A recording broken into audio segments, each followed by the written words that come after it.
안녕하십니까. 인천광역시 사회서비스원 유혜수 원장입니다. 저는 오늘 사회복지가 이제는 녹색복지까지 가야 된다는 말씀을 드리려고 나왔는데요. 오늘의 주제는 사회복지 그린을 그리다입니다. 사회복지는 사회적 위험에 대한 대응이거든요.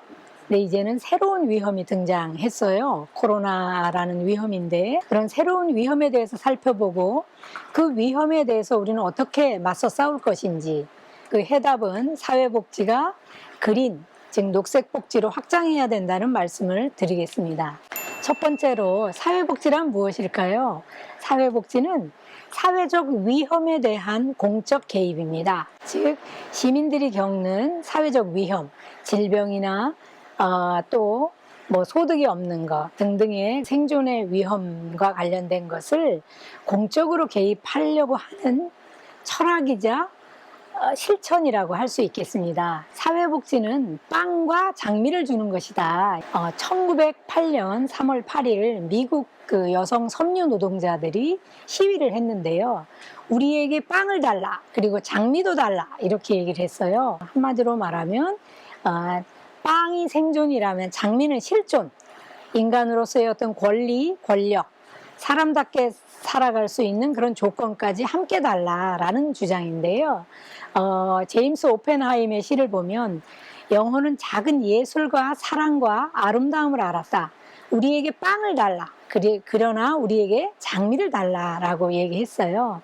사회복지는 현물, 현금, 서비스를 주는 걸 넘어서서 장미, 권력, 권리를 함께 주는 이러한 것이어야 한다라고 베버리지가 일반적으로 시민이 겪는 사회적 위험, 즉 5대 악, 5 자이언트라 그러는데 5대 악을 얘기했어요. 결핍의 문제, 무지의 문제, 양질의 노동력이 되기 어려우니까 노동시장에 가서 이제 위험할 수 있잖아요. 그래서 교육을 못 받는 문제, 그 다음에 또 질병의 문제, 그리고 불결의 문제. 불결은 뭐냐 하면은 열악한 주거 환경을 의미합니다.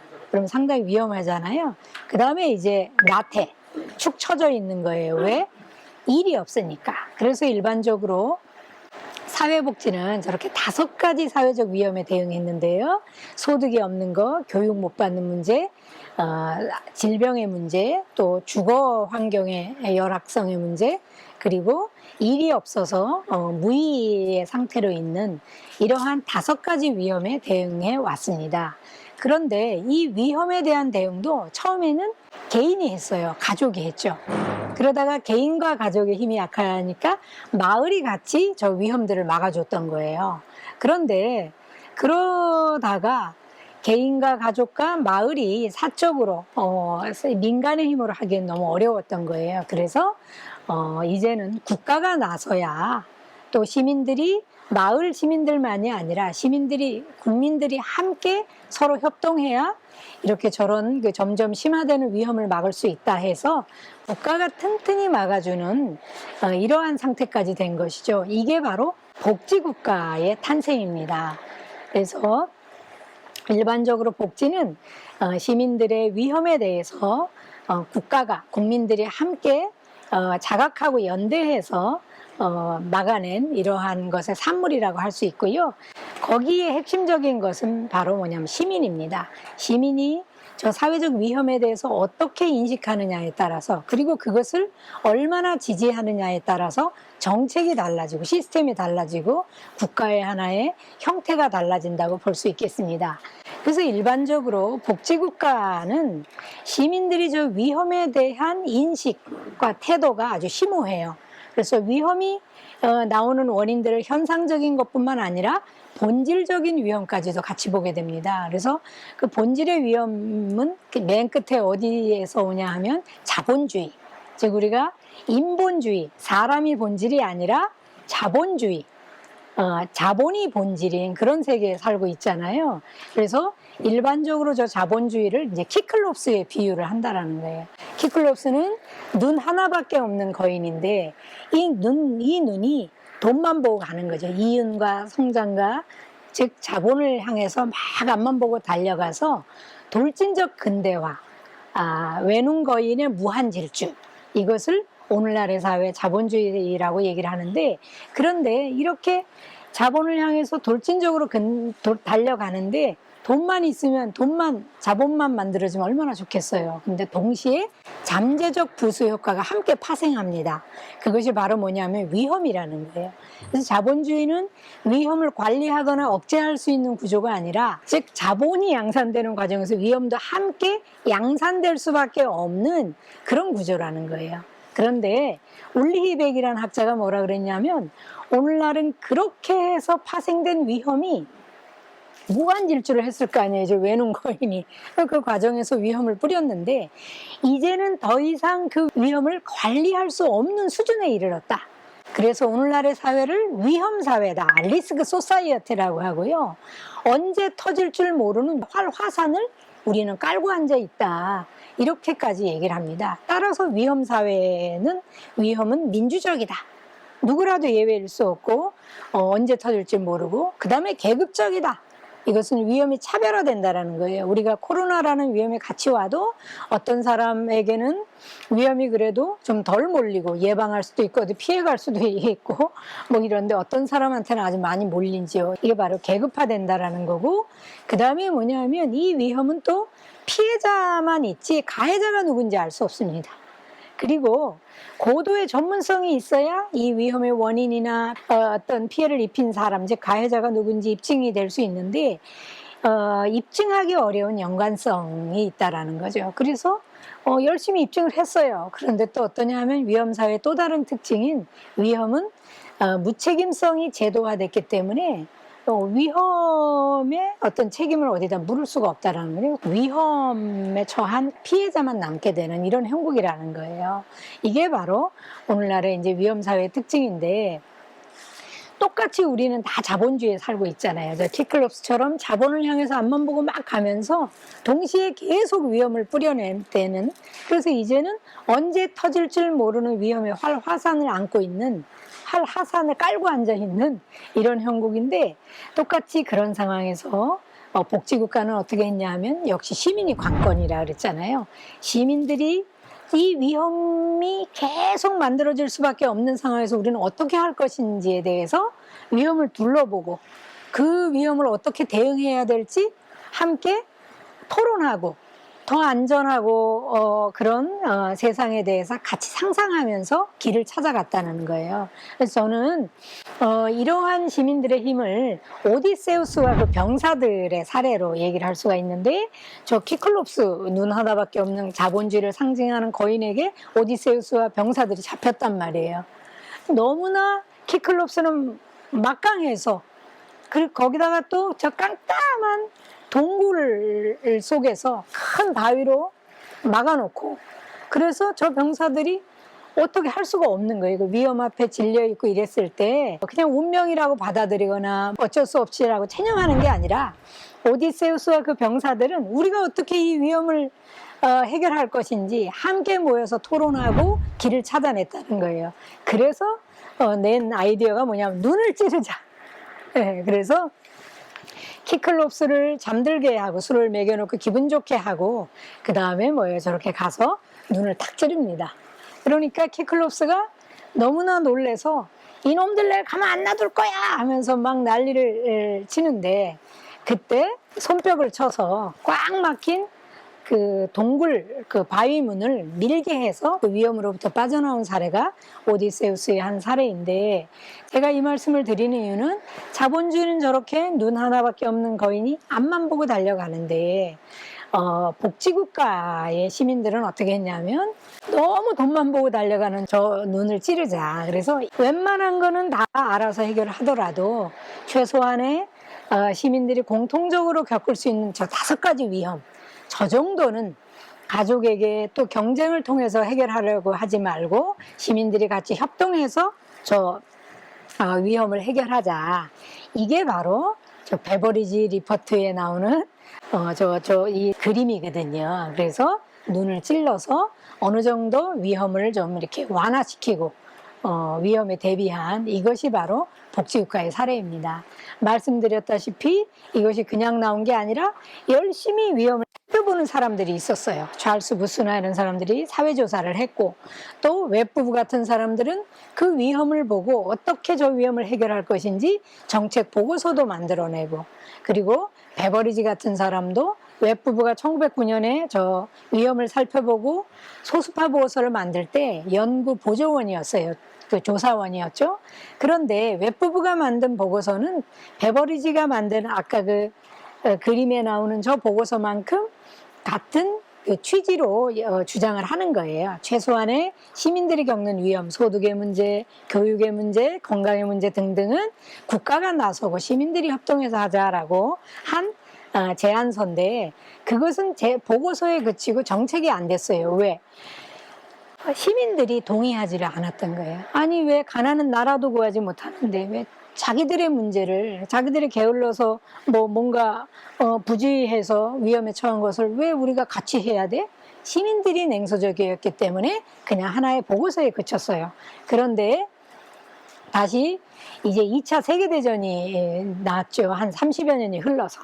그때는 이제 위험이 굉장히 많죠. 사실은 전쟁도 자본의 전쟁이잖아요. 그때 베버리지 리포트를 만드는 거예요. 그래서 저 정도의 위험은 함께 시민들이 막아내자라는 거였는데, 놀라웠게도 이때는 시민들이 서로 모여서 우리가 베버리지 보고서를 놓고 위험을 어느 위험부터 같이 막을 건지, 양은 어떻게 할 것인지, 뭐 이런 것에 대해서 토론을 했어요. 심지어는 정부 간행물센터 앞에 줄이 1.6km나 서서 저 베버리지 정책 보고서를 구입해서 방공호에서 토론하고 카페에서 토론하고 술집에서 토론을 했다라는 거예요.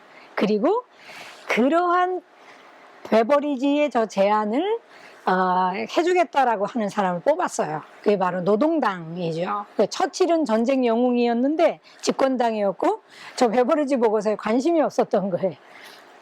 그래서 시민들은 노동당인 애틀리를 뽑았고, 그래서 노동당이 집권해서 1945년부터 79년까지 위험은 국가가 이렇게 튼튼히 막아주는 이러한 그림대로 복지국가를 건설할 수 있었다는 거예요. 근데 영국은 또 다시 대처 정부가 들어서고, 그래서 또 다시 복지를 축소하고 개인의 문제로 여기고, 뭐 영국 병이니 뭐 복지병이니 하면서 상당히 시민들의 저 위험에 대한 의식도 약화되고 시민들의 어떤 협동하고 이런 힘도 약화돼서 왔다 갔다 해요.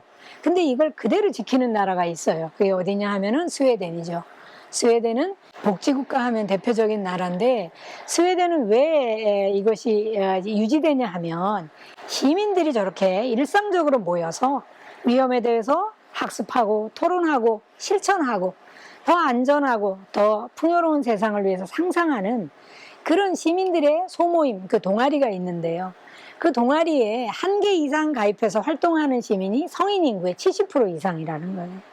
그래서 스웨덴을 스터디 서클 데모크라시다, 학습 동아리 민주주의다. 그래서 이러한 위험 속에서도 스웨덴은 국민의 집이라는 이러한 복지국가의 원형을 그대로 유지하고 있다는 거예요. 저 국민의 집은 뭐냐 하면 국가는 모든 국민을 위한 좋은 그 가정이 돼야 된다. 어느 좋은 집이 누구는 누리고 누구는 박탈하고 그렇게 하지 않는다라는 거죠. 서로 힘있고 여유 있는 사람이 약하고 부족한 사람을 품어서 좋은 가족이 함께 돼야 된다. 뭐 이렇게 해서 한손 총리가 1928년에 주창한 저러한 국민의 집 모델에 시민들이 동의하고 지지해 주어서 국민의 집이 여전히 유지된다는 거예요. 제가 복지국가의 사례를 좀 길게 얘기를 했는데, 사회복지는 위험에 대한 시민들의 자각과 연대의 힘이고, 그런데 그 일반적으로 기존의 위험은 뭐 소득의 문제, 건강, 교육의 문제 등등이라면 이제는 새로운 위험이 등장하게 돼요. 그리고 그 새로운 위험은 어느 특정한 국가, 즉 복지국가는 국가 단위에서 위험을 막아내는 건데, 국가의 문제가 아니라 온 세계가 저렇게 그림에서 보듯이 위험에 처해 있죠. 이게 바로 뭐예요?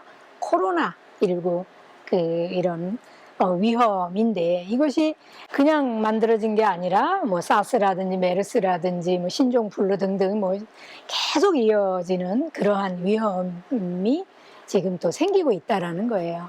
그러면 우리는 저 위험에 대해서 이제 분석을 해봐야 돼. 저 위험은 코로나는 왜 오는가 봤더니 아까 그 티클롭스예요. 눈 하나밖에 없는 거인이 앞만 보고 막 가면서 동시에 뭘 뿌려요?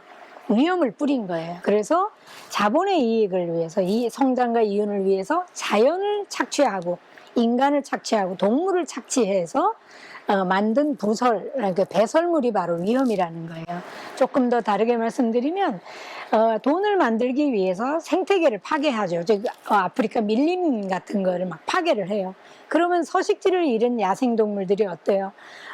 이 사람들이 감염병 매개체가 돼서 사람이 아니라 모기 등등이 증가하게 되면서 그 다음 뭐예요? 변이 바이러스가 증가하고 그럼 매개체인 숙주를 매개로 해서 사람한테 오는 거죠. 그래서 박쥐가 서식지를 잃어버리고 뱀을 만나고 뱀이 또 인간을 만나게 되는 거지. 예전에는 동물에 걸린 병이 인간에게 안 걸렸는데 이 종간 장벽이 있어서 이제는 그 매개체를 매개로 해서 인수합병, 동물에 걸린 병이 인간한테도 오게 되는 이런 위험들이 생기고요. 어쨌든 저러한 그 자본의 위험들이 그 산업화, 도시화, 세계화를 통해 환경을 파괴하게 되고 생태계를 파괴하게 되고 그 와중에 뭐예요? 기후변화를 일으키게 되는 거예요. 대기 오염이나 등등을 통해서. 그래서 만들어진 원인이 바로 이 감염병이다라고 하는 거고요. 이 감염병은 지금 앞에 말씀드린 생태계와 특히 기후 변화 등을 통해서 계속 지금 감염병이라든지 홍수, 폭염 등등 위험이 계속 많아지게 되는 이런 현상이 일어나게 됩니다. 그런데 안타깝게도 어때요? 저러한 환경의 위험들, 즉 그 코로나라고 하는 건 질병의 위험들인데 이게 환경의 위험에서부터 온 건데 궁극적으로 취약한 사람들한테 오는 거예요. 그러면은 병이 걸리게 되면은 몸이 질병에 걸리면 소득이 적어질 수밖에 없고 그럼 주거의 문제, 여러 가지 가족의 문제, 교육의 문제 등등이 생기게 되면서 이게 지금 기존의 전통적 위험을 오히려 악순환시키는 이런 그 복합적 위험으로 또 일어나게 된다라는 거죠. 그래서 저는 사회복지가 이제는 전통적 위험인 생존권의 문제를 넘어서서 저 환경의 문제, 인간을 살리고 저 자연을 살리는 이 문제까지도 우리는 해결해야 된다라는 말씀을 드리고 싶어요. 그래서 인간이 살기 위해서는 동물이 함께 공존하기 위해서는 이제 자연을 회복하고 자연을 잘 지키고 그래야 코로나 등등의 위험들을 막을 수 있다라는 거고요. 그리고 역시 여기에는 누가 있어요? 시민들이 있는 거예요. 패스트가 왔을 때 똑같거든요. 저 감염병이 왔을 때 두려워하는 사람, 그걸 이용해서 돈을 버는 사람, 다양한 사람들이 있는데 시민들이 자각해서 자원보건대를 형성해서 저 패스트를 무찌르는 이러한 것에서 우리가 힘을 얻을 수 있는데 우리가 저 위험에, 재난에 눈 감지 말고 자신의 자리에서 할 수 있는 것을 함께 찾아서 행해야 된다라는 말씀을 드리고 싶고요. 그래서 저는 이제 사회복지에 녹색을 더해야 된다. 그래서 녹색복지라는 것을 시작해야 된다라고 보는 거예요. 녹색복지는 지구에 사는 사람과 동식물이 서로 의존되어 있고 자연을 함께 사용하고 있고 인간과 지구 환경의 어떤 안녕을 보존하고 강화하고 지속 가능한 어떤 그 삶을 영위할 수 있도록 만드는 총체적 복지 모델이라고 할 수 있고요. 전통적 그 위험에다가 환경의 위험까지도 얹은 것이 즉 사회복지에서 보다 더 확장돼서 한 걸음 더 나아가서 포함되어야 될 게 바로 녹색복지이다라고 말씀드릴 수가 있습니다. 다행스럽게도 지금 이 사회적 위험에 대해서 환경 파괴, 기후변화, 생태위기 등등 이러한 위험에 대해서 자각하고 그것에 대해서 대응하고자 하는 움직임들이 많이 일어나고 있습니다. 이 그림은 4대강을 파괴하려고 할 때 두물머리를 지키겠다고 신부님들이 만들어 놓은 저러한 그 형상인데요. 이제는 저 환경 파괴 등등에 대해서 함께 맞서야 되고 복지국가는 국가 단위에서 만들었다면 지구촌이, 왜냐하면 우리만 국가 단위에서 저 위험이 끝나는 게 아니잖아요. 그래서 세계가 같이 하나의 지구촌으로 그 공동체로 확장돼서 저 위험을 대응해야 된다라는 거고요. 그래서 사회복지에서도 이미 그린에 대해서 보다 더 아젠다를 더 확장해서 역할을 많이 하고 있습니다. 장애인도 생태복지, 또 복지관에서도 이렇게 여러 가지 생태복지를 위해서 자원순환과 관련된 여러 활동을 하고 있고요. 더욱더 고마운 것은 인천은 아예 전면에 이 코로나 위기 등의 근본적 위험에 대응하겠다. 그래서 환경특별시 인천이라는 것을 이제 표명하고 열심히 자원순환 운동을 지금 하고 있습니다. 그래서 저는 감염병 대응이라고 하는 것은 시민들이 저 위험에 대해서 성찰하고 연대하고 인간을 회복해서 사회 안전망을 동시에 기존의 그 생존권에 대한 부분들도 만들면서 보다 더 나아가서 환경보호, 자원순환 운동까지 같이 해야 된다. 그래서 이런 것이 바로 저는 복지의 확장이자 녹색복지야말로 이런 복지의 근본적 문제까지도 함께 해결할 수 있다라는 말씀을 드리고 싶고요. 인천의 복지는 인복드림인데요. 당당한 시민과 함께 풍요로운 인천복지 드림이라는 인복드림인데 시민들이 역량이 강화되고 시민이 대상이 아니라 주체가 되고 그리고 시민이 참여해서 나아가는 복지. 그래서 시민들이 자기 가족만이 아니라 사회적 가족이 되고 사회적 우애를 나누고 사회적 돌봄을 함께하는 그래서 인복을 꿈꾸고 인복을 드리겠다는 의지를 가지고 함께 참여하는 이러한 복지입니다. 그런데 저는 여기에 이제 이 복지에다가 녹색까지도 하나 더 확장해서 가야 한다. 그래서 녹색까지 가는 복지가 인복드림이라고 볼 수 있고요. 그래서 인천형 복지는 시민 참여형 복지인데 시민들이 저 커뮤니티 센터 곳곳에서 오늘도 이 마을엔처럼 이런 데서 이상이 일상이 되게 상상하고 생존에서 실존으로 넘어가는 것에 있어서 생각의 변화를 하고 토론과 시민들의 어떤 그 협력을 통해서 마을로 가고 국가를 변화시키고 지구촌까지 함께 변화시키는 이러한 복지로 가야 한다라는 말씀을 드리고 싶습니다. 그래서 인천에서 이제 녹색복지가 시작되고 있습니다. 저는 인천의 녹색복지가 한국의 복지, 사회복지에 대해서 패러다임을 바꾸고 더 확장하고 지역에서 출발한 인천의 복지가 한국을 바꾸고 세계를 안전하게 하는데 굉장히 중요한 동력이 될 것으로 믿습니다. 우리가 걸어가면 길이 됩니다. 예, 이상 녹색복지에 대한 마음과 또 녹색복지에 대한 희망을 여러분께 함께 말씀드렸습니다. 경청해 주셔서 감사합니다.